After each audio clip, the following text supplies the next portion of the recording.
Welcome to the Digging Deep ATVMX podcast with your host, Cody Janssen.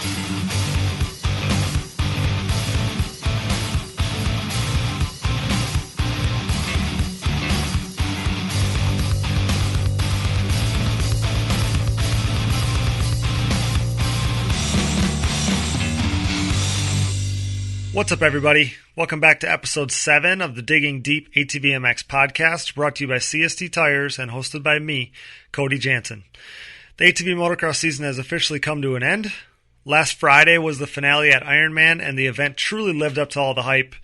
Tonight, Taylor and Tyler Hamrick are here to join me in talking about the event and reviewing the craziness that was the 2019 season. We're also going to give away that brand new DID 520 ATV2 chain to a randomly selected lucky winner who correctly predicted Joel Hetrick would win the championship in our recent poll.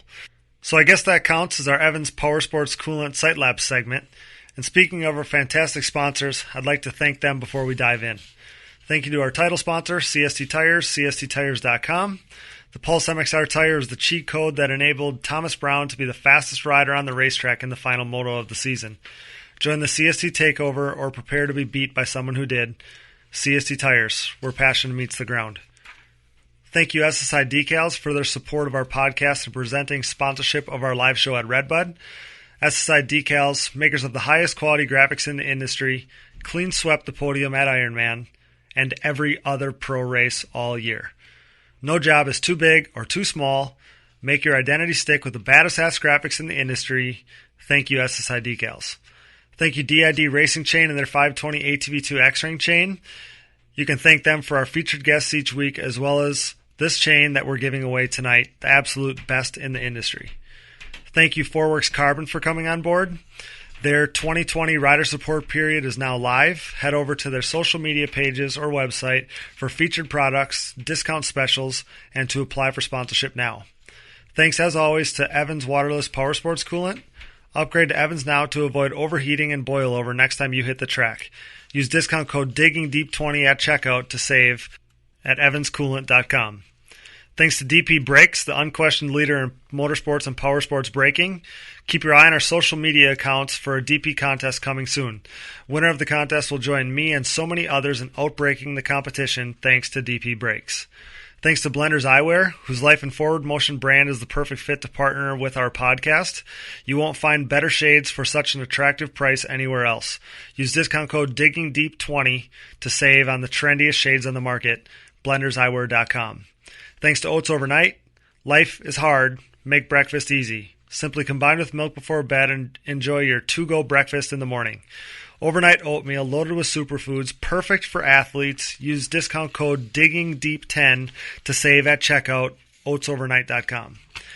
Thanks 100% and their new Armega goggle. I was wearing my Armegas at the sand track earlier today, and I have to tell you guys, nothing compares to the new HD technology in these things. Unparalleled performance for the modern racer. Thanks to 100% for supplying us with cool giveaways for our listeners. And any bearded gentlemen out there. Funny story, I saw a post about myself earlier in the week where somebody commented calling me the bearded dragon. If you have a beard and you love it as much as I love mine, treat it right with washes, oils, balms, and more from Mountaineer brand.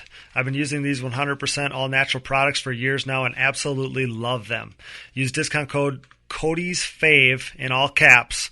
That's CODYSFAV in all caps at mountaineerbrand.com. We pride ourselves in partnering with the best brands in the industry. Better your riding experience and lifestyle by supporting the sponsors who support us. Once again, thanks to all of our sponsors. Now, as promised, joining me are a couple guys that you've heard from previously on the podcast. Former AMA ATV pros like myself. We've done a lot of battling between the three of us.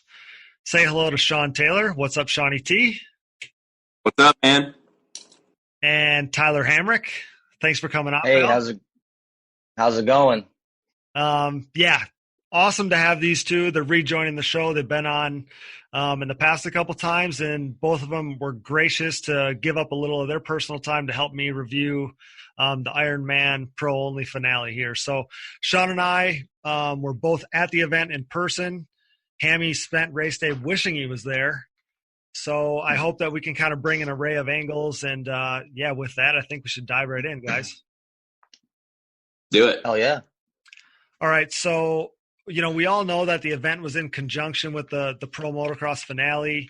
The ATVs raced on Friday, and, really the ATV Championship was the best of the weekend, the best battle of the weekend, I would say. Eli Tomac wrapped up the 450 Championship early. AC had a big enough gap that he wrapped it up after Moto 1. So no matter what, with, Joel Hetrick coming in with the 5-point lead, we knew the ATVs were going to be the closest duel of the weekend. So like I said, Sean was there in person. So was I. So Sean, before we talk about the on-track stuff, how sick was the event? Tell us about your trip a little bit to Ironman. I thought it was great. It was great exposure for the ATV scene to be there. They were kind of in their own little world, I think, where they were all set up at. They weren't, necessarily with the, parked with the pro bikes or whatever, but that's cool. I mean, it is what it is. They were there. I did hear, just hanging out after the race was over and, just kind of the buzz going around, the promoters and stuff. It seemed like that they were really happy with how the races went and how everything kind of flowed really well. And, that they were maybe going to talk to, that might be something, there might be more coming of this in the near future, which is great for the ATV guys. I think so too. The turnout I thought was really good spectator wise. And then when I looked around and there was tons of amateur ATV riders that, literally came from halfway across the country just to be there to support the event.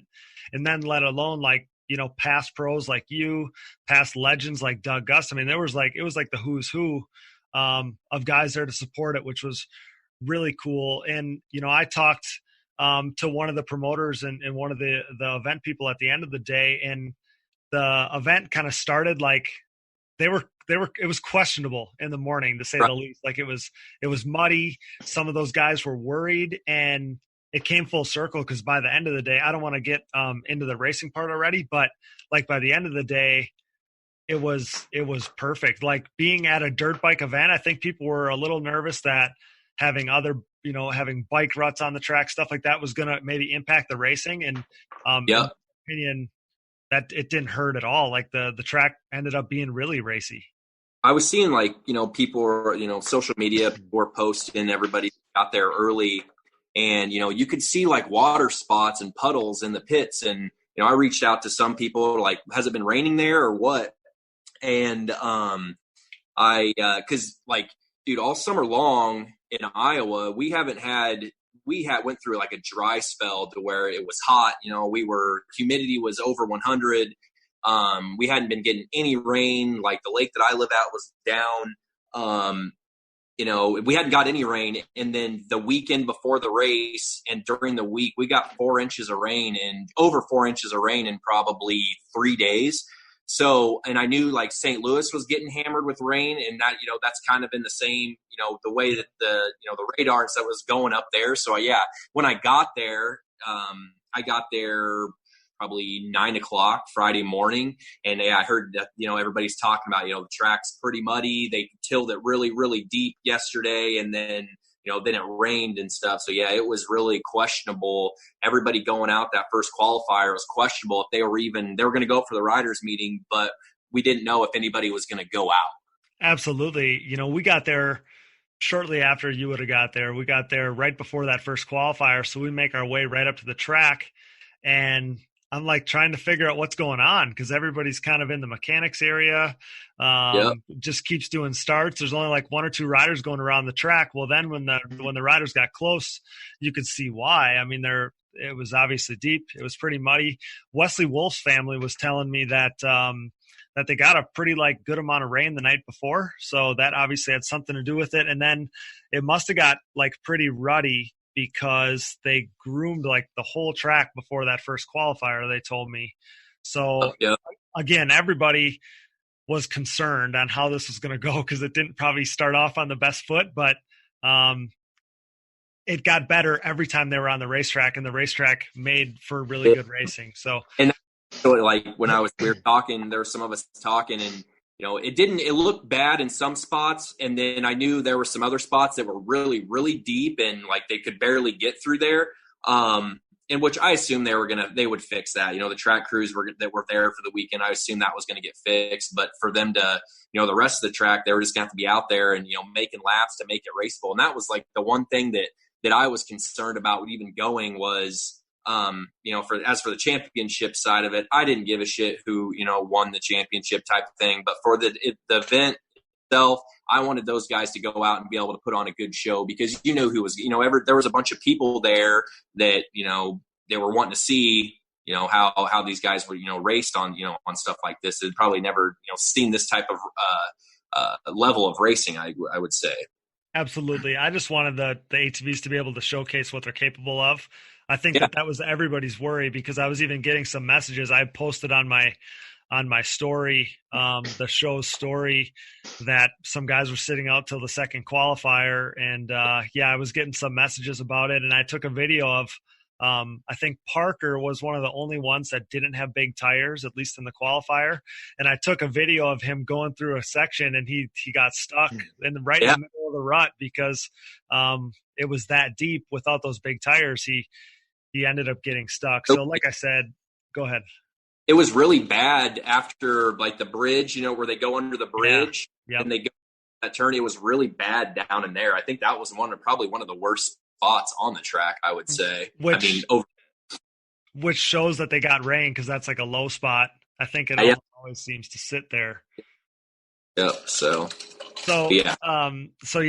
Again, the track got better every time that they were out there. So that was really good. And I thought the same thing. I thought the promoters will get the track in good condition. I was just worried that they wouldn't have enough time with the schedule and everything, but it ended up being a non-factor. The track made for great racing and it was really good. So Hammy, I want you to get involved here a little bit.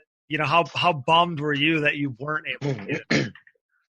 Yeah, I was pretty bummed knowing that like literally everyone else was there and I was stuck at work, but it was actually a pretty chill day. I was able to put my phone up underneath my hard hat and I was listening to Rodney and Digital Dave and Billy Cottage. So I'm pretty sure I think I was flagging and I was just sitting there just totally in tune to what was going on. And I was getting a little bit pissed because like I had like put my phone underneath my hard hat at like right at whatever time, like 2:30 or whenever they're supposed to go out, and nothing was playing. And I was like, all right. I kept having like take my hard hat off and see what's going on. I messaged you like, what's going on? But it was cool. At least I got to listen. So it would have been better being there, but I got to do what I got to do. It's been a really long time since I got hurt like in 2010 or something, and I went to a race as a spectator, an ATV race. But otherwise, other than that one, it had probably been 20 years since I went to a ATV race just to spectate. And I didn't even really know how to feel. It was kind of weird to be at a race and not racing. I don't know if you got that feeling too, Sean. Did you have your camp? Were you camping? No, I just drove down like you did in my truck. Okay. All right. So did you guys stay? Did you go to the bike national the next day? I did. Yep. So you stayed in a hotel or something? I did. I got one in between motos on Friday. I found a place to stay. Okay. Yeah. That's, it's different. I mean, and you probably felt it was even more different for you just because, you're used to having, when you're there racing, you've got your camper and motorhome to go back to, now you're just kind of like hanging out and, dropping by people's trailers, taking care for a while and talking and then kind of, moseying on to talking to, somebody else. That's just what I do usually. I feel like a drifter, lingerer basically. That's exactly how I felt. Yeah. Type thing. Yeah. It's definitely different. It's way different not having your own stuff there, let alone not racing, Absolutely. But the event was that cool that I was like, it was weird to not be racing, but I also was like totally into it. It was exciting, especially with the championship battle. So let's talk about the racing here. So Joel Hetrick, like I said, came in 5 points, with a 5-point lead. And we said on the previous show that first moto was going to decide it in my mind. If Chad Wienen could win the first moto, that essentially made Moto 2 a winner take all. And, that would have maybe as a fan been the best case scenario. But, like many of us predicted, Joel got the whole shot in Moto 1 and never looked back. Yeah, that was a clutch start for Joel. I mean, Joel's good on starts, obviously, but in the situation that, Joel was in, being ahead by 5 points, and, this is the last 2 races. So I'm sure he had a lot of pressure going on. He had a lot of things going on in his head, and for him to, to pull out that whole shot basically, and, kind of not necessarily pull away, but manage the lead, and, didn't make any mistakes really, rode a really, really good race. And, that was Joel went out and did his job, and, it paid off for him there. Yeah, you could see Chad put in pushes, and they were both going for it to the point that it just stayed at that 3, 4, 5 second range. You could see Chad pushing as hard as he could. Chad was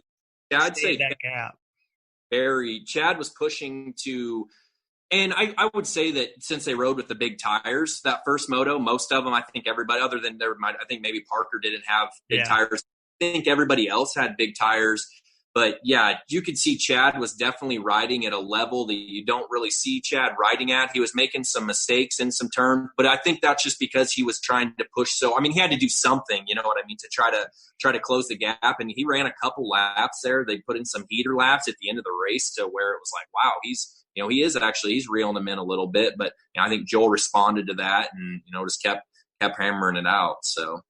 Yeah, like the pace that they were going at the end was incredible. And, I mean, Chad knew that if he wins the first moto, the ball's back in his court, but,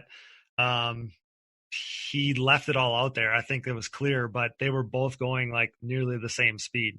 And, Hammy, what were they saying on the radio? Did they say he was kind of making up some ground there, or how'd that play out on the radio? They kind of kept it the same from the start, though. They said it sounded like Joel and Chad were like neck and neck, and Chad made a little mistake. Chad went off the track in the second corner. Yeah, like almost up into because I think that's what made the gap from the start was that little mistake, and that was just enough to let Joel it only gives him like 3 corners, and he's that's a couple seconds, or not a couple seconds, but just enough to give him some breathing room. But on the radio, they were just talking about Joel was running consistent laps, and it didn't look real good for Weenan to catch him. But anything could happen, as they kept saying over and over again. And the race wasn't over till it's over. Right. But yeah, absolutely. So after Moto 1, Joel had an 8-point lead after that Moto win, and that meant 4th or better clinched the championship, even if Chad won Moto 2. Now, Hammy, do you remember what I predicted would happen at Ironman? Joel would win the championship. I said that he would win the first moto, and then in the second moto, he wouldn't have to, and he would still win the championship, and that's exactly what happened. Yeah, you were right. Because you said he was going to go 1-1, and he didn't. I knew that he wouldn't go for it in the second moto if he didn't have to. So that's what he did. He rode it home. He rode that thing home. He pulled the whole shot, and then kind of got shuffled back a little bit, a few corners in, and he just rode it home. He finished 3rd, secured that second championship. But he was totally smart about it. He pulled the start, and then that turn going into where going up over that hill before the Godzilla, Chad ran it in on him really hard there. There was no contact, but went in there, and then once Chad got by, Joel really stiffened up, but that was, Joel didn't have to push to do that, and that's what I was like. I was standing by somebody, and I told him, I was like, Joel just got really tight there when Chad ran it in on him, and then he kind of got shuffled back a little bit, but he knew what he had to do. It was 4th or better, and he wasn't going to go out and risk it. He didn't need to go that fast.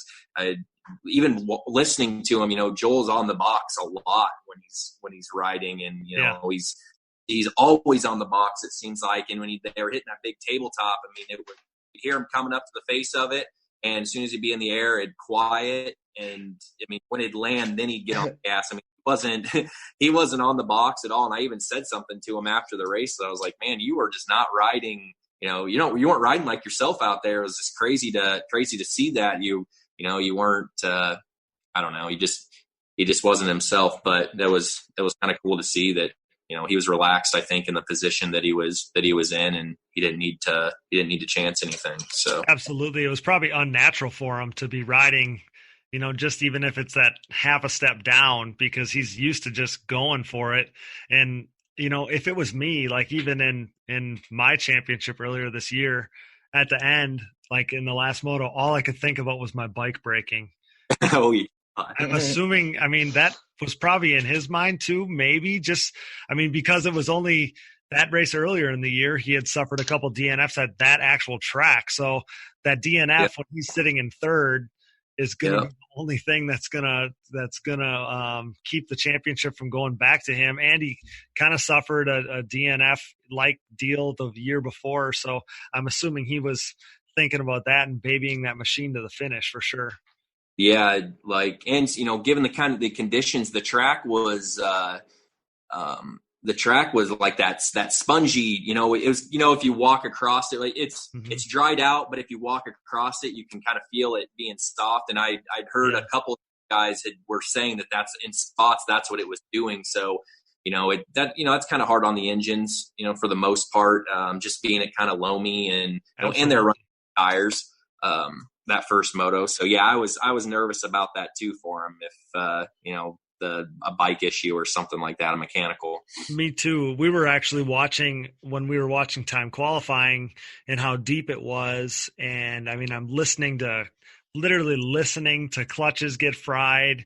And I looked over at Taylor, my girlfriend, and said, there's going to be bikes that are going to blow up today because of the stuff that they're getting put through right now. And when I was watching the motos, you could hear those guys like on the gas, and some of it was probably the big tires. Some of it was how deep the track was. But even in the second moto, like it sounded like they were on the gas and they weren't going, nearly as fast as you would have thought they were going. So yeah, Joel did what he had to do. He rode it in smart. He finished third. He secured the championship.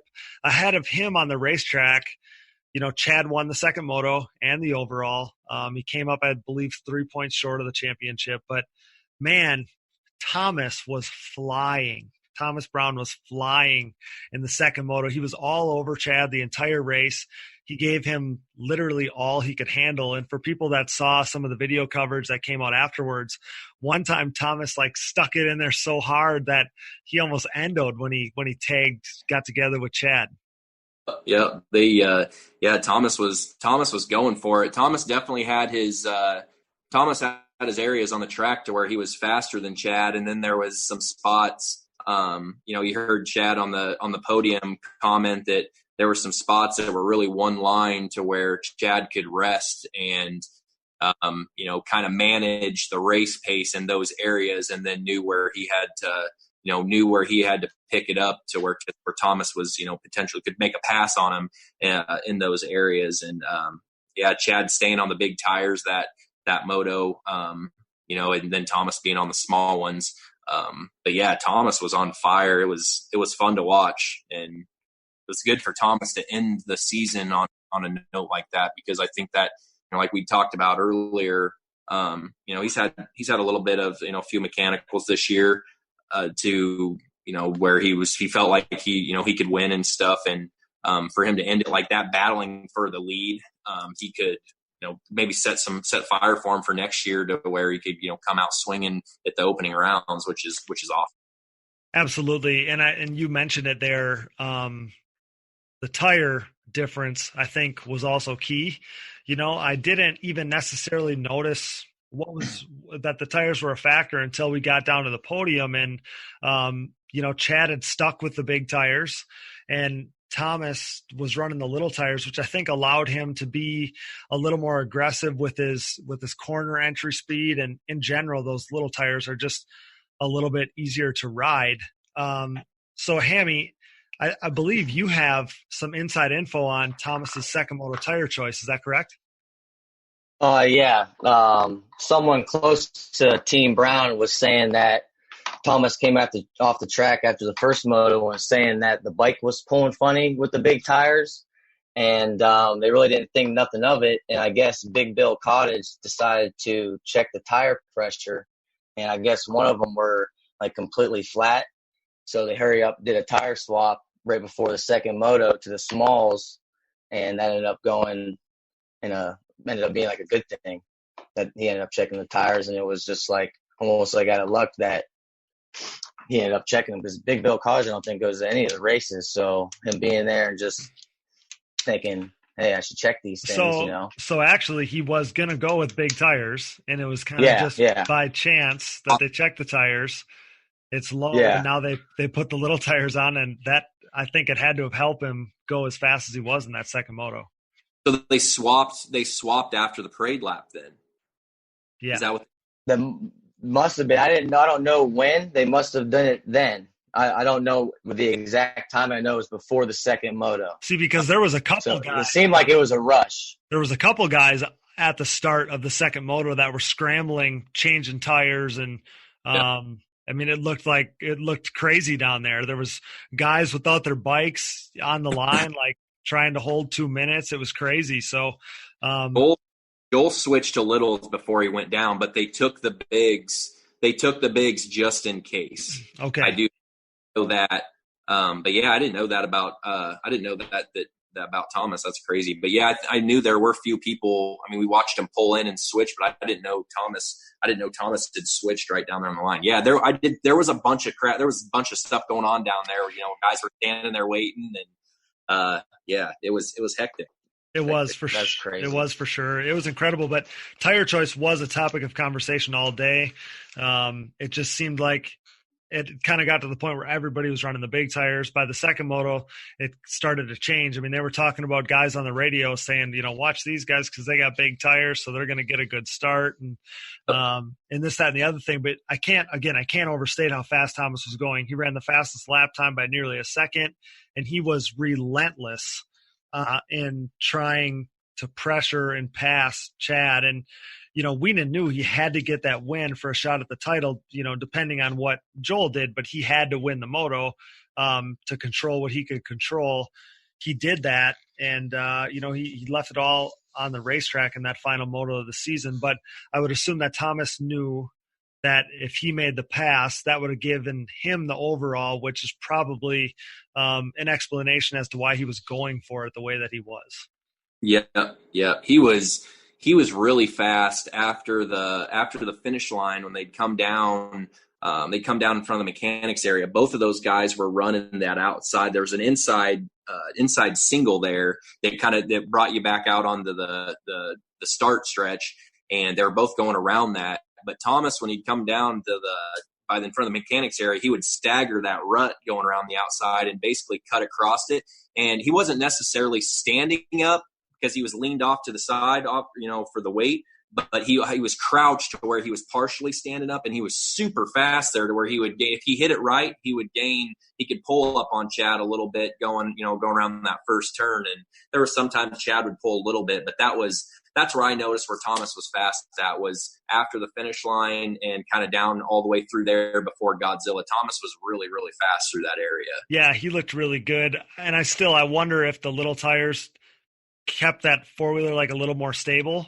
Those sections, but he was being super unorthodox with his line choice, like you said, cutting across ruts. Again, he was going for it, and you have to credit that to trying to get that overall win. And he looked good. So Thomas ends up going 3-2. That still gave him third overall and third in the series. But I've said it all year on the podcast, but it's been his best season to date. I mean, he's finished second in the series before, but riding wise, this was his best season in my opinion. Do you agree? I agree. He looks really well. And, for the races that I've been at, that mud race was one. And at Walnut was one of them. And then last weekend, Ironman, watching him ride like that. And it was good for Thomas. I was happy for Thomas for him to be able to end it like that. And, I hope he comes out. I hope he's able to get a good program together next year. So, he can come out swinging because, he's definitely a challenge for those guys. Hammy? I have to agree also. I think he put himself in a good position all year with the top two guys. Like, he was always right there in the mix. And in years past, I don't think it was quite like that. It was always 1 and 2, and then the 3 and 4 guys, like him and Jeffrey. But I think this year he kind of broke away from Jeffrey and kind of cemented himself as running with Joel and Chad. And you can't complain with that at all. And I'm sure next year he's going to want more of it. I think overall, I think he's got a better program too. I think that machine seems to be working better than it has in the past. Has he been running Baldwin motors or Baldwin heads all year?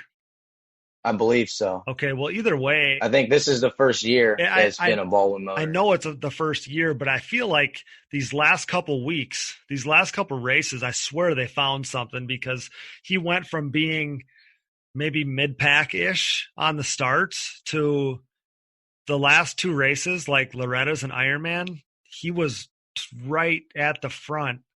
And I don't know that we've ever really seen that consistently with him before. So I think that they found some stuff with that machine too. And I would assume that they can take that and use that next year as well. Yeah, I would agree. I think it's the start would definitely is a key for him. If he can get if he could pull a hole shot, I think it would be something, those guys would have to really work to get around him, because like you said, his starts are usually kind of mediocre. You don't really see him. Mud races, he usually I would say he probably gets a good start in mud races for the 2 goggles. The 2 goggles thing. I think it's all for him. Now it's a start. And I didn't know that. Who was he running before for an engine package? Was it DASA? It might have been. And I didn't know that he was running Baldwin stuff this year. I guess I never really paid any attention, but yeah, I think that's been key. I'm pretty sure he ran DASA in the past, and now he's running Mark stuff. So either way, that thing has been strong, and it's been the strongest here at the end of the year. So I think that they found something. If he's on that same program next year, the starts has been the one thing maybe he's been missing.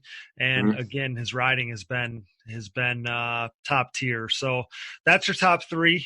Up next for that trio is the Quad Cross of Nations in about a month here, a little more than a month in Germany. But before we get to the rest of the pack, let's hear a word from our sponsors. First and foremost, a huge thank you to CST Tires, CSTTires.com, for coming on as the title sponsor.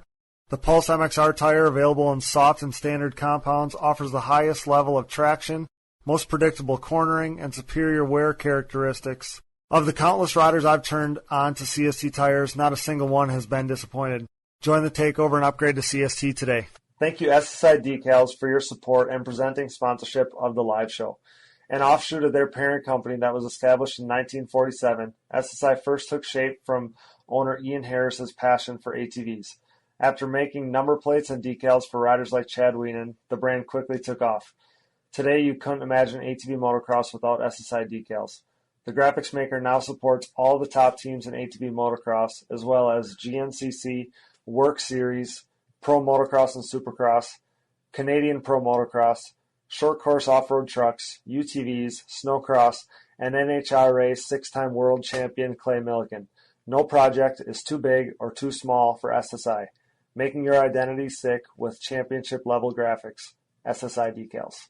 Our featured guest is brought to you by DID Racing Chain and their 520 ATV2 X-Ring chain.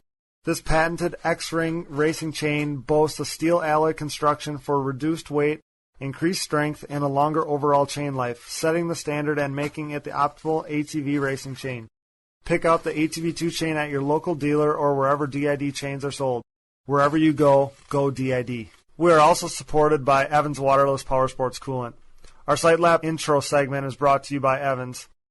The best power sports coolant on the market, Evans Coolant prevents boil over so you never have to pull over or worry about your engine no matter what the condition. Designed for use in ATVs, UTVs, motorcycles, snowmobiles, and more.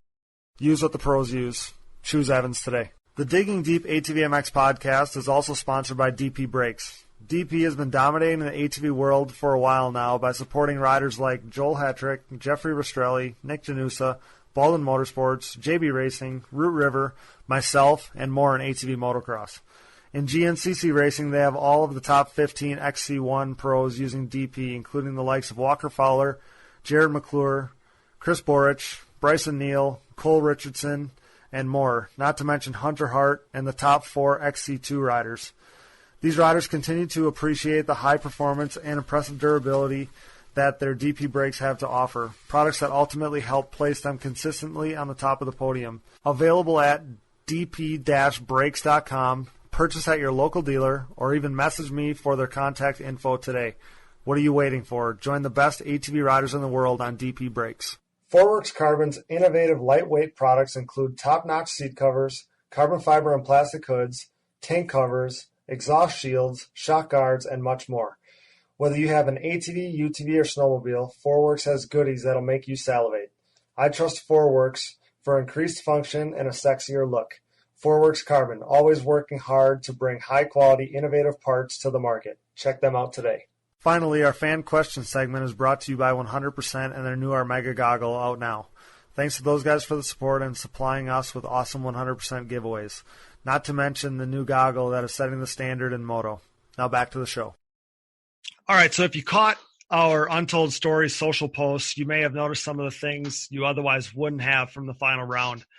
Starting with Jeffrey Rastrelli, he had his best effort, I would say, of the last few races. You know, we all know he's battling that Epstein-Barr virus. He fought off Wesley Wolf in the first moto for fourth, which was really impressive because Wesley came up on him hard, and it looked like Wesley was going to get around him, and Jeffrey just did what he had to do to hold him off. And in the second moto, he grabbed a fifth. He rode his ass off there for that fifth overall. And with that, he clinched fourth overall in the series, which obviously at the beginning of the season wouldn't have been anything he would have been, maybe super happy about. But everything he went through, fighting this illness he's been fighting, he had told me even before the races that, if he could secure that fourth, he'd be happy with that. And that's exactly what he did.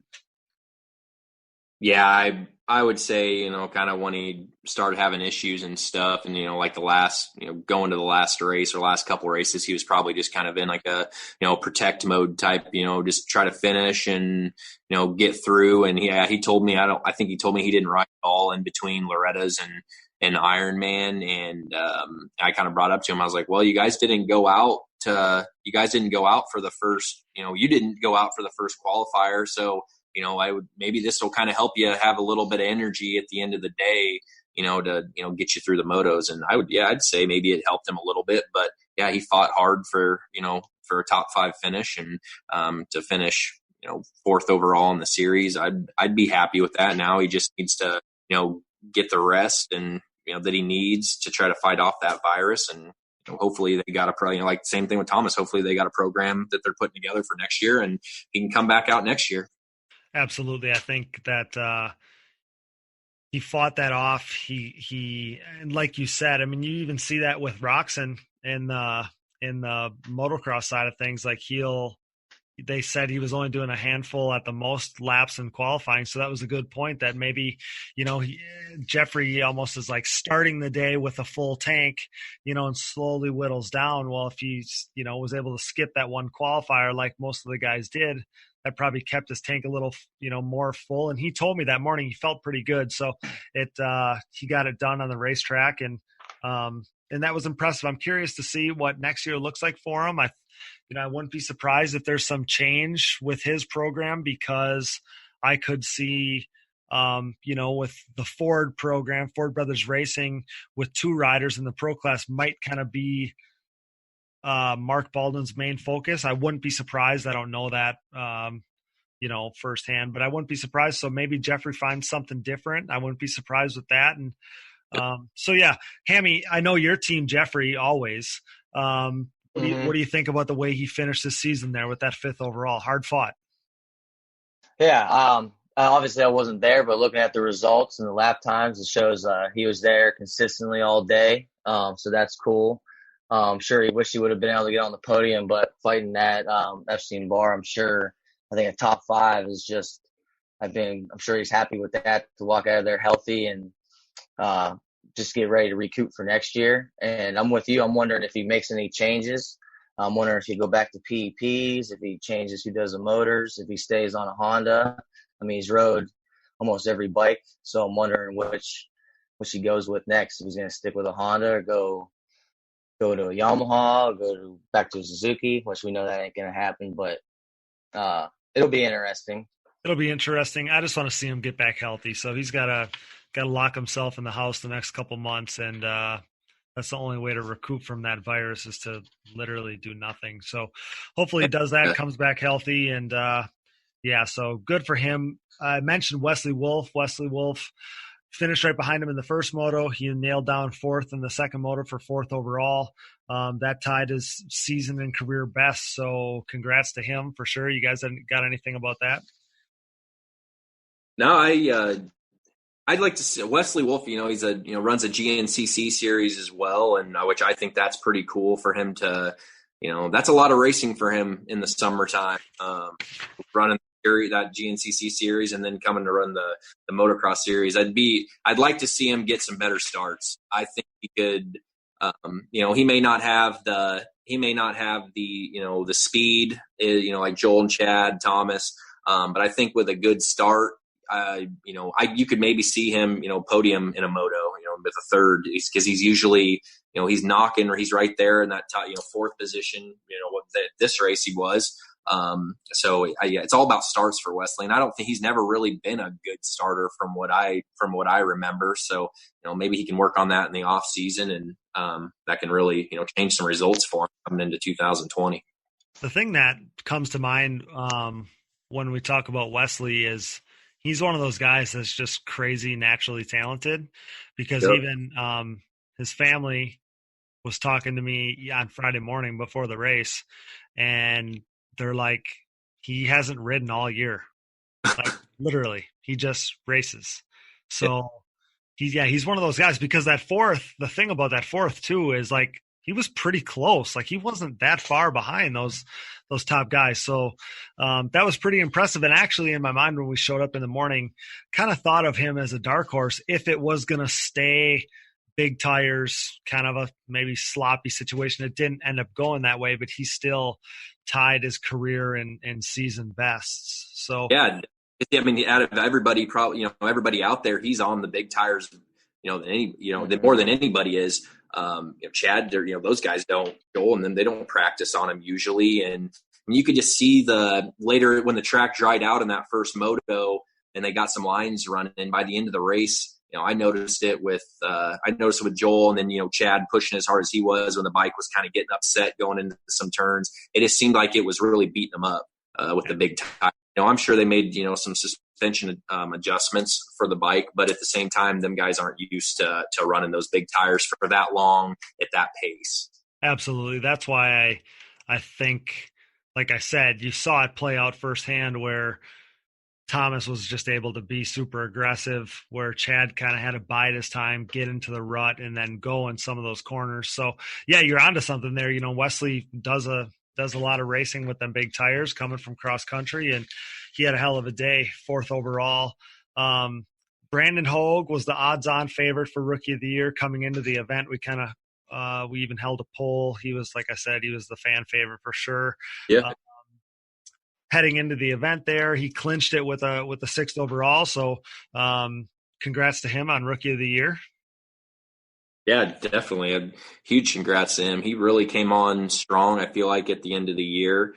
He got that podium, and even his qualifying times, I noticed, we have second fastest at Loretta's. Yeah. And was it fourth fastest last weekend? He had fourth fastest. He was right there. It's been really impressive, because at the end of the year, it's almost like you weren't thinking about him as a rookie anymore. He was just one of the guys. He'd kind of established himself that he could run the pace up front. And he's another one that I would say he needs to work on his starts in the off season as well. And, he'd get a good start. I think he could do some damage up there, and that's what's going to have to happen for him. Those guys like that is get starts and get used to running the pace that, Joel, Chad, Thomas, Jeffrey, when he gets up there, that pace that those guys start out at the first opening laps, that sets the tone for the rest of the race. Absolutely. His starts were kind of hit or miss, it seemed like, because there was a couple times where he did get a good start, but just like you're saying, he'd get maybe shuffled back a little bit. I distinctly remember that happening at Unadilla, because, that first part of the race speed by those top guys is crazy. So, Hammy, what do you think about Hoag's season? Definitely impressive. Congrats to him on the Rookie of the Year. I wasn't expecting any rookie to get on the podium this year, to be honest. So to see it happen twice, right? Yep. That's pretty awesome. So he took home one of those. I think he's one of the guys, or one of the rookies next year, that I think he'll be a consistent 6th and better and 5th and better, and maybe see more podiums if he sticks to the same program. I think he rides with Joel a lot. So I think that seems to be working really well. And if he can continue to do that, I mean, sky's the limit if he could just latch on to what Joel's doing. Yeah, absolutely. So congrats to him, 6th overall. And hammered out Rookie of the Year. So can never take that away from him. Parker Wawerka was 7th, but led Moto2 early. So that was pretty awesome. I think he's one of those guys that needs to be at the races full time. Am I right? I agree. I think I agree. Parker, I think Parker needs to be racing the full series. I mean, I know it's tough. It's tough to do it with the support. But I'd say he's a fan favorite. He, turned some heads definitely on social media. He turned some heads, and that was awesome. Get out front and, lead a couple laps and kind of hold his own. And I mean, he held his own up front for, I would say, most of the race. Yeah, I agree. He did really well, and I think the odds were kind of against him, as we mentioned earlier. Not so much in the second moto there, but I think, he's doing it kind of just on his own, and yep.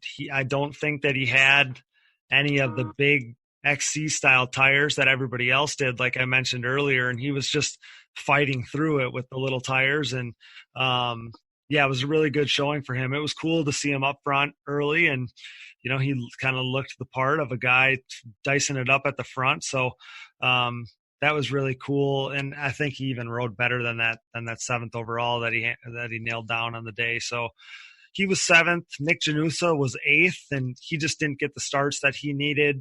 Dylan Tremelin was a strong 9th. Sammy Rowe was 10th. And I was prepared to say, both of those two were calling it a career. And then I heard that Dylan announced yesterday that he is not, in fact, done.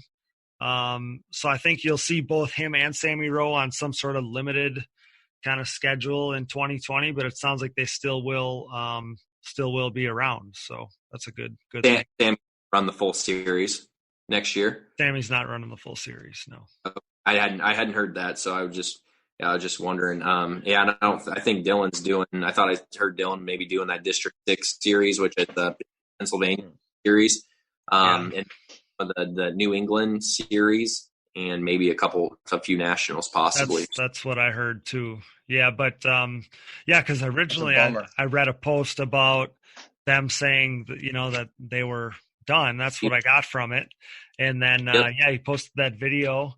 And somebody told me about, I was prepared to say that they were done. And somebody said to me earlier today that Dylan says he's going to keep racing. So that's cool. And then, I don't know that there's been any official word from Sammy Rowe, but he told me in person that he's going to focus more on the working thing and just go to some of his favorite tracks or some of the ones that are closer to home here for us next year.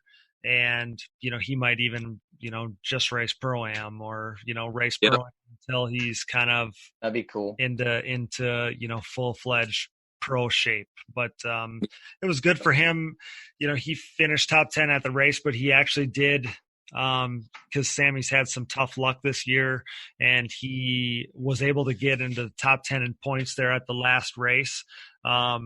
So, again, I'm sure he had much higher hopes, but I mean, that's one feather in your cap. At least top 10 puts you on the stage at Loretto at the banquet. Yep, yep. Oh And yeah. if he does call it a career, I don't think Sammy has anything to really hang his head about. Was very successful, upcoming in amateurs. I think he's got a few national titles there, and he did well in Pro-Am. And so, yeah, if he does call it a career, and congrats, he was able to, do what he wanted to do for as long as he could. And, he's able to walk away on his own. He wasn't forced to step away, from an injury or anything like that. And that's the way I looked at it when I walked away was, I didn't want to, but at the same time, I was healthy, not injured, and I've had a lot of friends that have had to call it a career because of injuries, serious injuries, to where they're in wheelchairs and stuff like that. So if that's the case with Sammy, he has nothing to hang his head about of the career he's had racing four wheelers. He's done well for himself. Absolutely. It sounds like, again, I don't want to make it sound like people aren't going to see him again. It sounds like he's going to be at the races. Yeah. Yeah. Just maybe not like we're used to seeing him the last handful of years, but yeah, you're exactly right. I remember it vividly. You kind of like announced your retirement because people were even saying on that last race day or that last race weekend that it was Sean Taylor's last race of his career. And I think that would have been the same weekend for me that I raced my last pro races, but I was like kind of hanging on still. So I didn't do that. And I was kind of bummed I didn't, because it was really cool. Like, a lot of people said a lot of really nice things about you and your career as you kind of rode off. I thought that was a really cool way that played out. Yeah, that was the same. I think Upperman announced his. Well, he was stepping to that race too. Yeah. Yep. Yes, so that was cool. So it sounds like we'll see them on a limited budget, or on a limited schedule for next year. And so that's your top 10. The other storylines that we kind of covered even heading into the event were the debuting rookies. And I don't think that any of them had, it kind of go according to plan for them. But I predicted Logan Stanfield would be the top dog. And I said so after we found out that Bryce Ford was going to sit out the event. And Logan went on to get it done. He was the top debuting rookie. So congrats to him. And my predictions were on point. Yeah. That's good for you by default. What does that mean? He was the top rookie. Oh, what were his race? He finished 13th overall, I think. 14-12. Yeah. So like I said, I don't think that any of them had their kind of debut go according to plan. I know that Logan was fighting through something in the qualifier. Something was going on with his machine, like it wasn't running good and stuff. But I think he actually ended up riding a practice machine, is what Logan ended up doing. And I was like even watching, and it seemed like maybe it was under power. I mean, it was a practice machine. So he ended up as the top rookie there.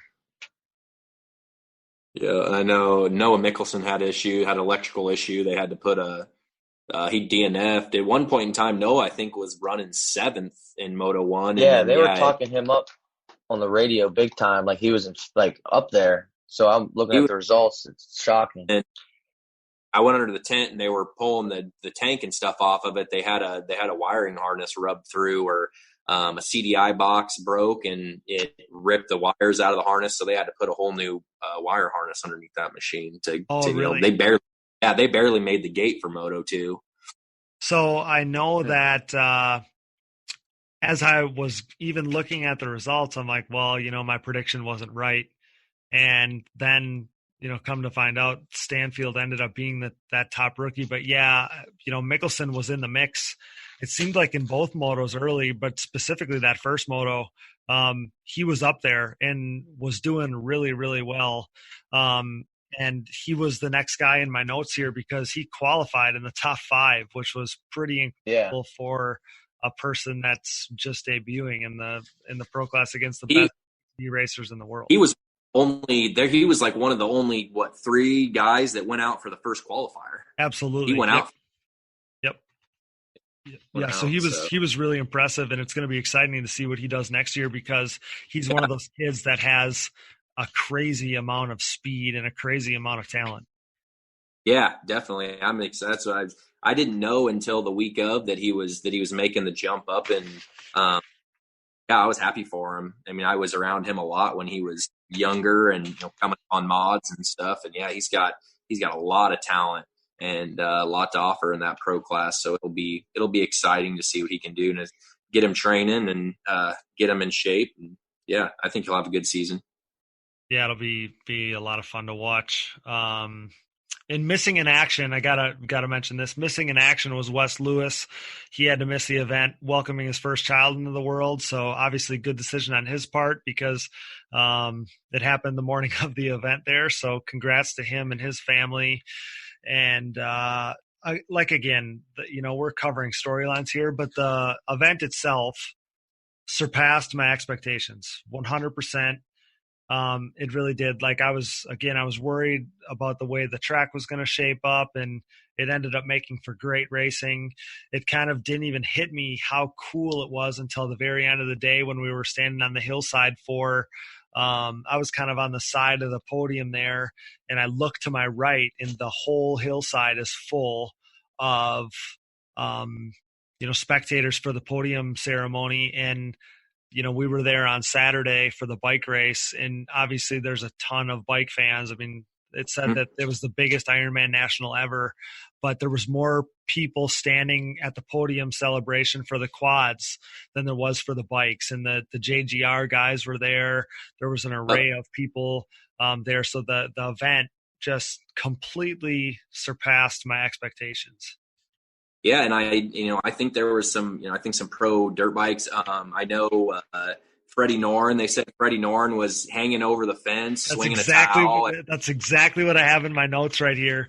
Is Freddie Norn, who was teammates with Joel Hetrick at Phoenix Honda at one point. Now he's a top 10 pro 450 rider for JGR, and he was hanging off the fence cheering for Joel in that first moto. And Ian Harris from SSI told me that Ferrandis was in the tower and he was watching. And I know AC, Adam Cincerillo, was standing right next to us with Nick Way, and he was totally engaged with what was going on the racetrack for the whole second moto. I mean, those guys were putting on a show, and those top bike guys were all about it. Tomac. Awesome. We were walking down there towards the podium on the hillside, and I just happened to kind of look over. John was to my right, and I just looked below him, and there was a girl that just walked by John, and then another guy walked behind her, and he had a Kawasaki hat on and he had like a scruffy beard, and I kind of like looked up over him. It was Tomac. So he'd been out, he was out for Moto 2 at least watching. So yeah, the same, like what you said, that hillside was full of people on that podium celebration. It was cool to see all the people there that were, engaged with it. And when we were standing there, when they started doing that first lap and the first moto, when they hit that big tabletop, I mean, you could just hear people, they were like, holy shit, like these guys are catching some serious air on these things. And yeah, it was a cool event. I was glad that I made the decision to go out and, check it out and, support all the ATV guys that were racing and stuff. It was cool. I hope that they can do more of these events in the future. Absolutely. I hope that this Ironman finale with the bikes can turn into an annual deal. And like I said, again, congrats to ATV Motocross and all its fans, all its families, because the fans were into it. There was a lot of people that came from all across the country from the ATV community to support it. It was fantastic. And I think that the event itself was a huge success. I think it was huge for ATV Motocross, and I hope it's something that can continue to, even if it's just one event a year, even if it's just this one finale each year. It's pretty cool to have that ATV motorcycle finale together. I don't think that it had any effect on the bike track or, because that Friday is just press day for the bikes and it's amateur practice. So we didn't do anything bad there. And I think that for ATVs in general, it's good for those guys at the top level to see, what ATVs can do. Like, it's like ATV racing is probably more credible, and it's probably cooler today than it was, 2 weeks ago before this event ever happened. I think that in itself is cool for ATV racing. It's good for the promoters, and it's good for the sport. Yep. Yeah. Agreed. Yeah, they had, and the track, they didn't have all the banners out there on the track, and ATV Motocross does an okay job with making sure there's banners and stuff out there. But the Lucas Oil presented, there's a lot more banners. They got that huge backdrop for the start. Yeah. To see a full gate of ATVs down there take off was, we haven't seen that for a while. And they said if there was over 20, that everybody was going to the show regardless. And really? Yeah, that's sweet. I think there was like 21 of them. I think there's 20. Was that right? Is there 21 pros? I thought there was 20. Something like that. I think it was just under 18. 20. Yeah, I think it was just under 20. 21. Well, I guess that would have been counting a couple people that didn't, Bryce. Exactly. There was a couple. So when I listed, I had kind of listed the guys that were predicted to go pro. I put it out in a post before the event. That came straight from Harv. So those guys had their pro license, and there was just a couple guys that didn't show. And we know that Bryce Ford was taking some time off to celebrate his championships, and So there's a couple guys missing, but that's really intriguing for next year, because maybe we can look at maybe a full gate could be a normal thing going into 2020. Absolutely. Yeah. But yeah, back to how the track led. It was cool for them it was good for them to take off from something like that and just seeing it. I don't know, just from a spectator perspective, the event was great, and I think it was a huge success. Absolutely. Cody, were you there for the parade lap before the pro bikes race for Team USA? I was, and I was. How was that? It was cool. I was had my fingers crossed that they were going to be able to jump the jumps, and did they? They did, and the crowd was into it. That's and sick. It started the parade lap started, and there was nobody really making any noise, and then they come around and they jump Godzilla, and people that's a long way away, so the people that saw it were impressed, and then they kind of come around and they jump the skyscraper or whatever they were calling that in the middle, and then people were pumped. That was a big deal, because that's a big old jump. So to see people that don't hold ATVs as high as they deserve to be held, I think that they were pretty impressed. Mm-hmm. So the parade lap there was pretty cool. And so to put a bow on the event, I got sent a question a couple weeks ago, and I didn't get a chance to answer it. So we're gonna talk about it here. Dan Wellen sent me this, and he proposed this question. He said, Joel Hetrick on a bike versus Eli Tomac on a quad. Who are you taking? Hetrick all day. Yeah, I'll probably go Joel. He's pretty fast on a bike. Grips on a bike. That's exactly. I in my mind it was Tomac's flipping that quad. Well, it was absolutely no question, no brainer to me, Joel on the bike, because an ATV might be easier to kind of putt around on, trail ride, but to actually go fast on an ATV is harder than going fast on a dirt bike. We all know that. I don't think that we're breaking any news here. So, and Joel's a pretty good bike rider. So in my mind, no question. Yeah. When you asked me that the other day or last night, I thought you were meaning on a quad, Hetrick on the quad and Tomac on the bike. And it's I'll probably take Tomac on that, just, but yeah, if it was flip flop, then yeah, I'd bet money on it for sure. Absolutely, me too. It's hard to, it's funny that you say that, comparing them, Joel on a quad, and Tomac on a bike. There's that split screen helmet cam video from Redbud, I think, with Roxon and him, right, from a few years ago, and that's pretty fun to watch because it's almost even. And it's funny because you can see the sections where a bike is clearly faster and a four-wheeler is clearly faster, but it depends on what track we're going on. Because if we're on Muddy Creek and it's hard packed like it is for us, Joel's going to cream them. Oh yeah. And then if we go to a sand track or something like that, like if we go to Millville, a bike is going to beat a quad in the sand. It's just nature of the beast. So, I thought that was a pretty interesting question. And, I like that one. Yeah, so that was cool. That was, like I said, I got that a couple weeks ago and kind of held it in my back pocket for us. So, so let's wrap things up kind of on the season while we're here. So, what do you guys think your biggest surprise was of 2019, the season that just ended? I'll let you go first, Sean. I mean, just off, one of the main ones is Hetrick coming back and winning the championship. Obviously, that's what I think. What was he? He was down 29 at one time and came back and was within. I think he might have had it under 20. Cody could probably would know more statistics over that than me, but or the stats. And then at Walnut and went back down, and I don't know. And me personally, kind of thought it was just Joel just needs to go and win some races and just try to finish the season strong. More than likely, the championship's going to be out of his hands. And I think Joel kind of thought that too. But anything can happen. So for that to happen to Chad at Redbud, having his DNF and Joel to come back and and going down to the final two motos and Joel pulling it off, I would say I would say that was probably the biggest thing for me in the season.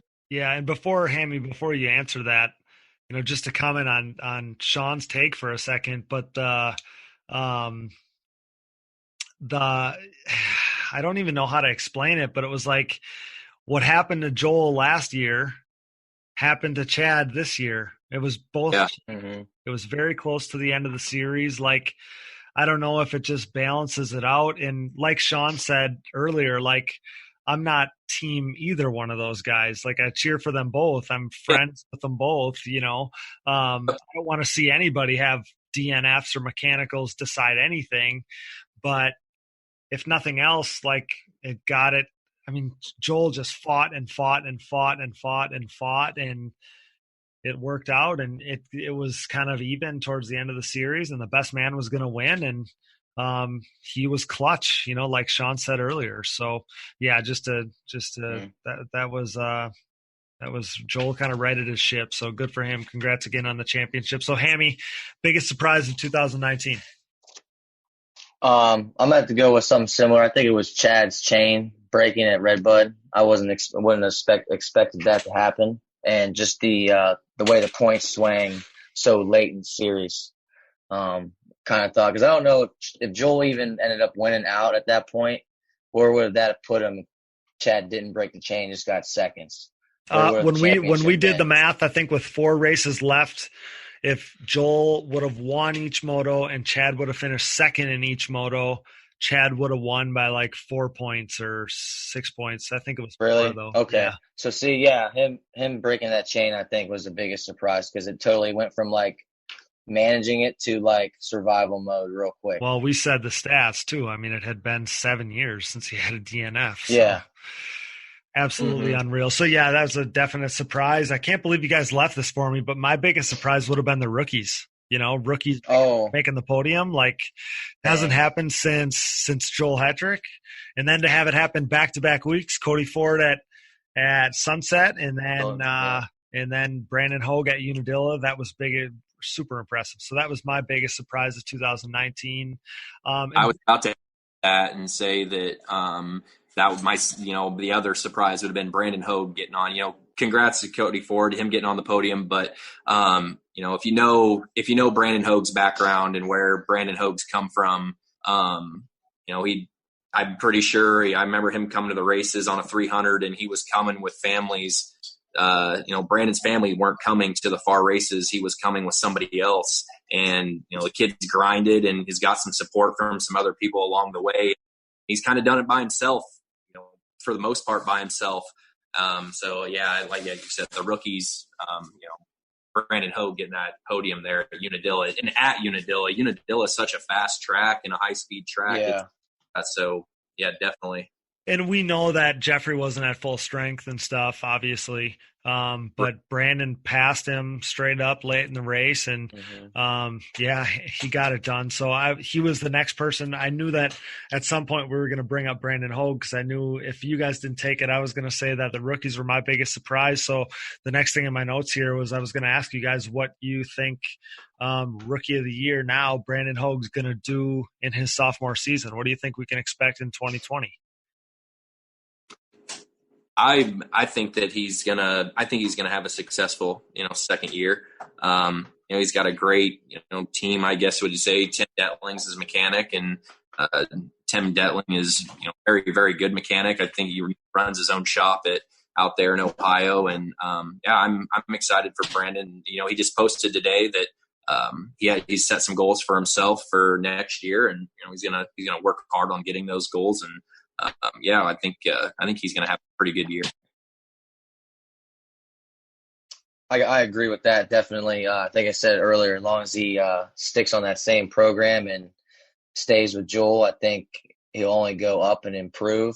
Depending on, I think if all like the top guys stay, I can't see him being like a top 3, but I think he'll put himself with Janusa and Jeffrey more frequently, and he'll try to take over maybe that spot if his starts improve too. Absolutely. Yeah. It's going to be interesting to see, because you know what you're getting from Joel and Chad. You know where Thomas is at. He's not right, that far behind. I think Jeffrey at full strength is, where Thomas is, because before Jeffrey got sick, he was having his best season, to date. And then you're talking Janusa, Hogue, Wesley is kind of that next group. And now you got, the rookie class this year was strong. You got new guys coming in, that, are going to be, kind of banging on the door too. And I guess that kind of leads me to my next question is, speaking of those rookies, I was bummed, I think we all were, that we didn't see Bryce Ford ride at Ironman. I was going to ask bold predictions for 2020, but I kind of assumed that, some of those bold predictions may, kind of include this guy. So what do you see from Bryce Ford next season when he makes that full jump to pro class? I think he'll do good. Yeah. There's a lot of hype with him on right now. Like, I was bummed not to see him out there. I thought he would, he'd be out there racing for sure. Just, the type of event it was.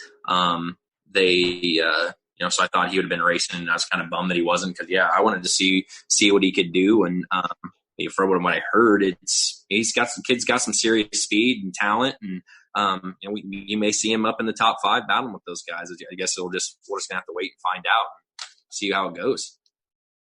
Yeah, I'm gonna go with the same. I think his endurance will be the biggest thing, because I think what I've been hearing, like, he's got the speed, but he hasn't ran that long moto. So I think that's going to be what's put to the test. And if he can run that long moto, I think he should be fine, and he'll be another guy in that top 5. And who knows, if he's under the ball intent and gets some good hole shots, he might be able to hold off some of those top guys, because he trains with Thomas and does motos with them on the daily. So he could be very well used to that pace and getting pushed, just not by, a pack of them. Absolutely. Yep. I think it's going to be intriguing to see him out there racing with guys that are going his speed and maybe even faster than his speed, because we weren't seeing him go at 100% this year, name the number. But if, he would kind of get a little lead, and then he's riding at 60, 70%, and he's still the fastest guy on the racetrack in Pro-Am. So, it's going to be interesting to see where his limit is, because we don't know where his ceiling is at yet. He's only been on a 450 for 1 year, and, it seems like the sky's the limit. So he could be the next real deal. And, it'll be really exciting to see what happens for him next year. So do you guys have any other bold predictions for next year? I mean, it's really hard, because I think we're going to see a lot of the same. Like I said, Joel and Chad, have been up there for so long. So same with Thomas and Jeffrey. We covered earlier in, other podcast episodes that Janusa is, he's like the most as consistent as anybody. And he got that podium late in the year this year at Redbud, so he kind of has got that in his back pocket now. And like I said, you're seeing fast young kids come in, but to unseat those top guys is a really, really, really tall task. Yeah. Yeah. And it's, we're a week into the off season basically. And, so what I'm waiting for next is to come out as a schedule and then kind of see, if anybody going to change up their program. We're going to see something different from people. Your top guys, I don't think you're going to really see much change from them. And you may not see much change from anybody, but it's always kind of exciting to hear people kind of start posting about what they're doing and give you an idea what's going on for next year. So I think we'll be seeing that, probably in the next couple, 2-3 months, maybe, on that, and, kind of go from there. Hammy?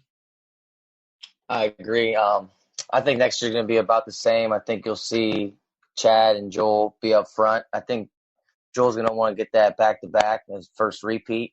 So I think he'll be gunning for that. And I think Thomas will be, going even harder after Chad's number 2 spot next year. I think after this year, he knows he can do it. So I think he might not play so nice, maybe do stuff a little bit differently in them races where he had him right there and had a chance to get him. I think maybe we'll see more of that. And that's what I'm hoping for. Just the same style of racing as this year, close with the points and close battles and new guys up there. Yeah. No, go ahead. Oh, go ahead. I was just going to say that I think I love this view. I absolutely love it. I don't look at it as a fault at all. But later in the year, listening to Chad, he mentioned a few different times that there was more to life than just racing. And he is the ultimate competitor. I'd look at him like he will cut off his arm. He does not like to lose. He'll do whatever he has to do. But it's awesome. And again, I love that take. I love there's more to life. I think that's something that some athletes really need to see. But is that a shift in him a little bit? I don't know. I'm just curious to see if he comes back as fiery. I think he will. I really do. And I think he'll be the same old Chad. But yeah, Thomas is going to be right up in that mix. And, but I think we're going to see a lot of the same. Those same guys are going to be at the front. I think that's the top tier, and it'll be interesting to see if somebody else can get up there kind of in that pack of that top 4 and be, a kind of constant contender. Yeah, I like Chad. It's Chad wants to win, and I think Chad will come back. He's going to be working just as hard this off season to come back and get that number 1 plate back. I believe he did mention that on the podium that they were going to come back next year and they're going to try and take it from him. He was humble about that. There's more to life than to ATVs, and I think it was the last race of the year, and we've been working. Those guys work like dogs to go out there week in, week out, and perform like that. So it's probably just weight off of his shoulders to where he can. They've got a baby at home. He can go spend time with him and spend more time with the family back home in Illinois and just enjoy it while they can before he heads south. But I was losing and I kind of lost the train of thought what I was saying. Well, I think that the other thing that was really cool to see on the podium there was, Chad was really gracious in defeat, and Joel gave Chad a ton of credit right back. And I really thought that was cool because there's been times in that dynamic where it hasn't been, that kind of uplifting with each other. So I thought that was really cool, especially again, with that setting on a hillside of people, the biggest crowd we've ever seen for an ATV podium. And, Chad, obviously he was bummed not to win, but he was also happy to win the event. And again, he left it all out there and Joel got it done. And it was just cool to see that dynamic between those two. Yeah.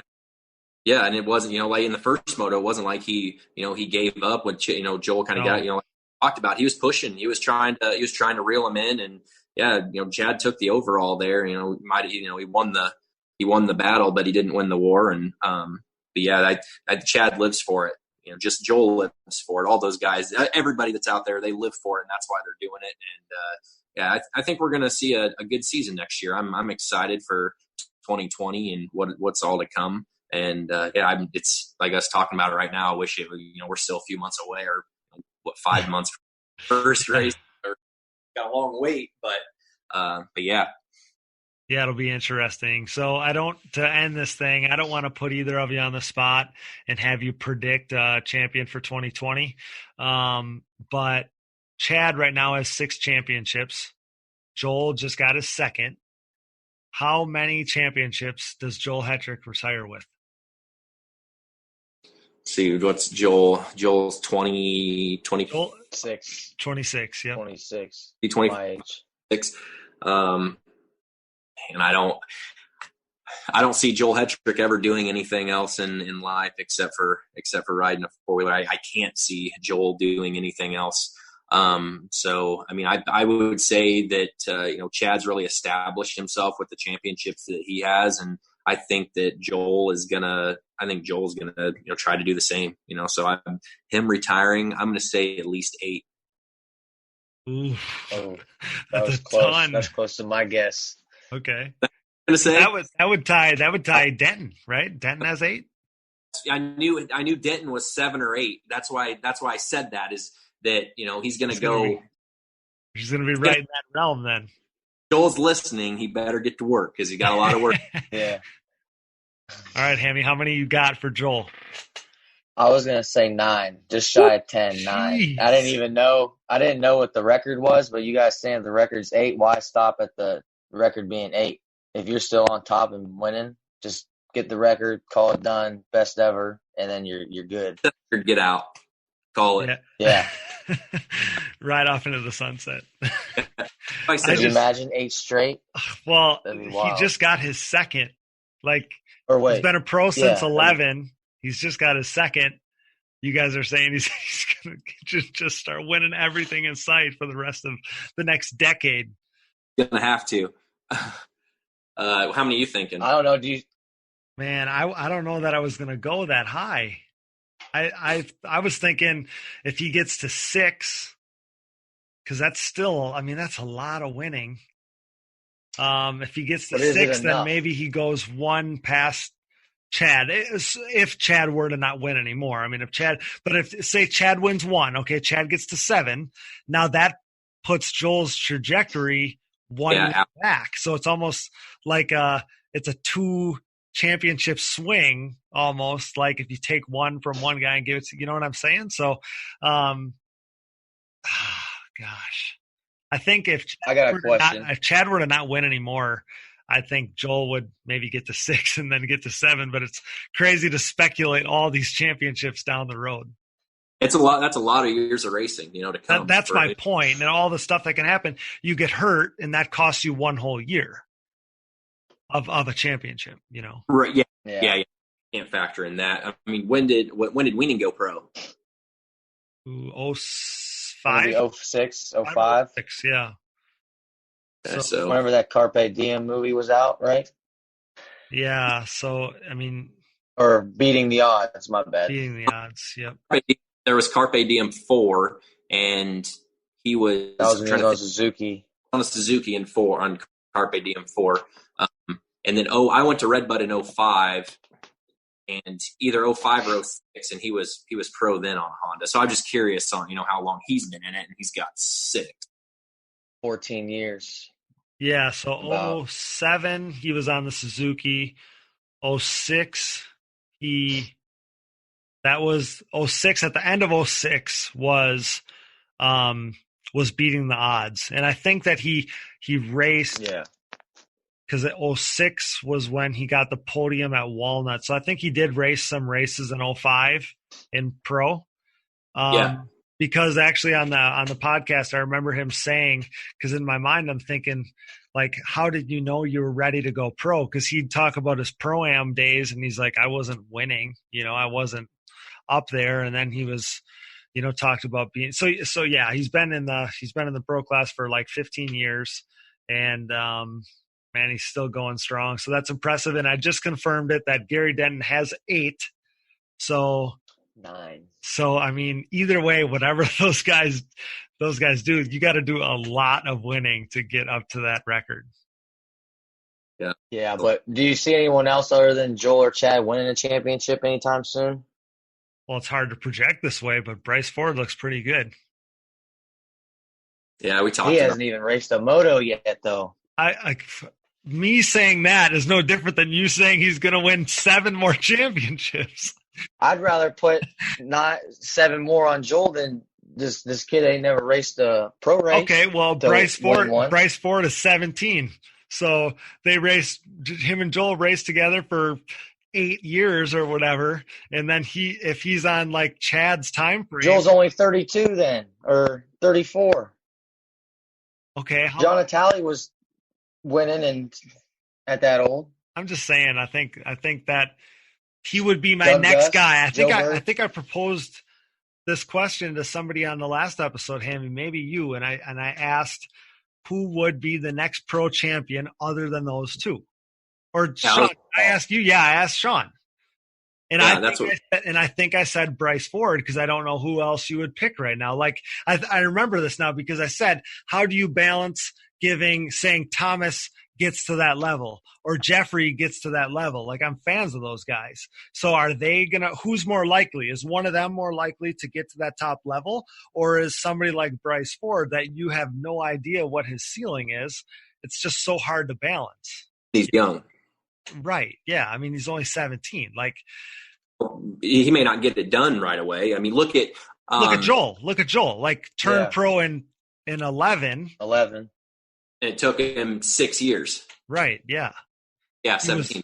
He was winning races, but could never get over that hump. Like, it's that consistency. That's why I would have liked to ask you guys who's going to be rookie of the year next year. And I think that it's so hard. I mean, we just saw it happen in Pro-Am. He's going to be racing those same guys from Pro-Am. Like, Bryce Ford is the favorite. He just won Pro-Am. Mm-hmm. I mean, So, going into next, he'd clearly the favorite. The only thing that could stop him is consistency or injuries. And again, like, somebody who hasn't raced those guys on a regular basis, and I don't want to make it sound like he doesn't know, this level because he rides with Thomas Brown every week. They train together or whatever. But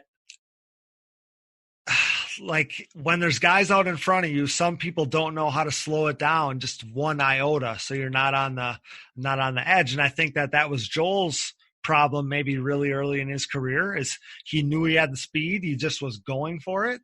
And who knows if Bryce needs to learn that? I don't know. So you could talk yourself blue in the face about this. I didn't even think it was going to become that big of a deal, but it'll be pretty interesting. It'd just be, see how fast, he can learn and, adapt to racing at that level.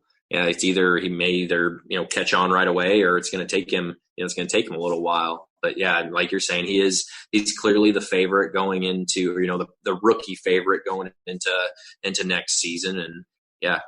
Because, man, he rips a hole shot, like, I think is semi-likely or is right there, and a hole shot, like, I could see him holding his own for the better part of a moto, like running that front pace. I mean, that's just how it looked in Pro-Am this year. Yeah. And like, I mean, would you've watched him race, race in the series all year. Let's compare, or let's bring in Cody Gibson. Cody Gibson, Pro-Am, just unreal, fast, just that speed. And then was on, he was on the Cowie. Motion. And then he went on Motion. Yeah.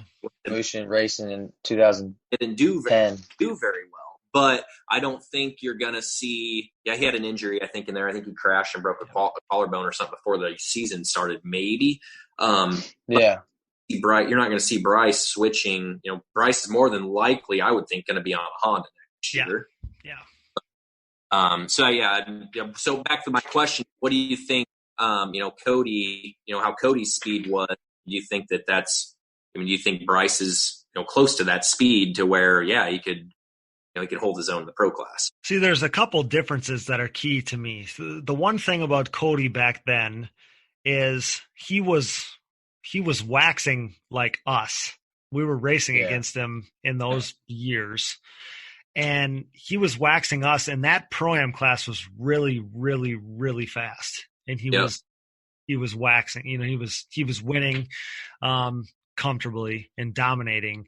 The thing I don't know that I'm breaking any news here, but that Pro-Am class wasn't as deep as it's been in some past years, I think. The pace was fast and stuff, but maybe it wasn't as deep as some of the classes of Pro-Am that we've seen in past years. So it is hard to compare there because it just looked like Bryce didn't have anybody that was really on his level. I think that Stanfield was the closest guy, and then Stanfield got nicked up, and then the end of the year he wasn't riding at full strength. So the other key to me is that all of us have raced the pro class, and it's very hard to describe to somebody how fast the pro class is. The difference is Bryce is riding with Thomas every day, and he's got his brother right there too. I haven't even mentioned Cody Ford yet in this aspect of it, but Cody Ford, his brother, is another pro. So he's got multiple pros that he's riding top 10 pros top 10 pros that he's riding with on a weekly basis, a daily basis. And I think that having that in his back pocket is he's going to be more prepared coming in. Probably it's got to be like the biggest key almost in my mind. So I love Cody Gibson. I think that we spent a lot of time on this podcast. It's almost like people that remember him back then are like a little bit infatuated with him. And we even mentioned in the last podcast, like what could have been with him. Right. But unless Bryce has an issue, I don't know what I thought of Cody as like a 7th, 8th, 9th place pro. Is that fair? When he raced pro? Cody Gibson. Yeah. Right? He never went pro. He went pro that year in Mushin. I don't think he did all that good, but I don't think he was all in it. No, I don't think so. I don't think so either. But my point is, if we're comparing what he did in Pro-Am to how that translated to the pro class, I think that Bryce is going to be more impressive than that. That's just my take. Yeah. Oh, yeah. That's where I was trying to tie it all together. Yeah, I'm following you. Yeah, I'm following what you're saying. Yeah. So if Cody never did in the pro class what we all thought he was going to do, I think that Bryce is, especially with the starts and stuff, like I think that he could be a top 5 guy. I really do. There's rumors that come out of that camp that come out of that camp that say he can do Thomas's speed. Yeah, I've heard. So if he can even do close to Thomas's speed, if he can do that for a moto, that puts him. Thomas is a top 3 guy. There is the gap between 3 and 5 in speed wise. You're clearly putting him top 5. You're putting him as a top 5 rider. I'm thinking I really think he can be. Can he do it every moto? That's tough. That's asking a lot of a rookie, but I think that it is definitely possible. Yep. So, all right, guys. Well, I think that we have to wait and see. I think that we pretty much covered it. Yeah, that we somehow got there out of asking how many championships will Joel Hetrick end his career with. So, yeah, I don't know that we even answered that question. We're just Gary Denton's already buried. 9. Joel won a 2nd championship, and Gary Denton's already shaking in his boots that Joel's going to come and pass him. So, that's all we got. That does it for the season. That does it for Ironman in the 2019 season. I think we covered it all at this point. I can't thank you both enough for joining me. It's been a pleasure. I can't thank you enough for your time. This has been a lot of fun doing the 3-way and kind of just getting to listen to everybody's kind of take on everything. So I really really can't thank you guys enough for coming on. I really, really, really appreciate it. No problem, man. Thanks for having me. It was fun. Enjoy it. Yeah, same. Love to do it again. It's good times. Yeah, well, I appreciate it, guys, and look forward to having you guys back on soon. Well, guys, with that, the season and our coverage of it has come to an end. I would have loved to be out there racing last Friday. I really tried to pull it together, but being there to support and cover the event was the next best thing. Truly awesome. Now it's time to give away this DID Racing Chain 520 ATV2 X-Ring chain. After nearly 1,000 entries, Gavin Haymauer was our randomly selected winner. Congrats to him. He's going to receive the best chain on the market. And these DID Racing chains are trusted by Chad Weenan, Joel Hetrick, myself, and so many others. The only difference between the three of us is I choose to run the rivet-style Master Link and clip, so I know I'll never have a chain problem. I've been using them for the past few years, and this peen-style clip is the one that the guys talked about using on the Quad Cross of Nations live show. Everyone listening should trust nothing but the best when it comes to chains. The DID 520 ATV2 chain is absolutely what you need. And like I said, you can also use the rivet-style clip like I do, and DID offers a killer tool to peen them together. Nothing better. I'm super excited for what's coming up on the podcast. Joel Hetrick is coming on for a full episode feature and the episode to follow this one. We also got Digger Doug Gus coming up. Digger was one of my heroes growing up, so I'm super excited about that and so much more as we head into the off season. I want to thank our guests tonight, Sean Taylor and Tyler Hamrick, both of who were brought to you by DID Racing Chain. Thanks to my producer, my brother Dallas, for all his time and efforts each week. Couldn't do it without you, D. Thank you so much.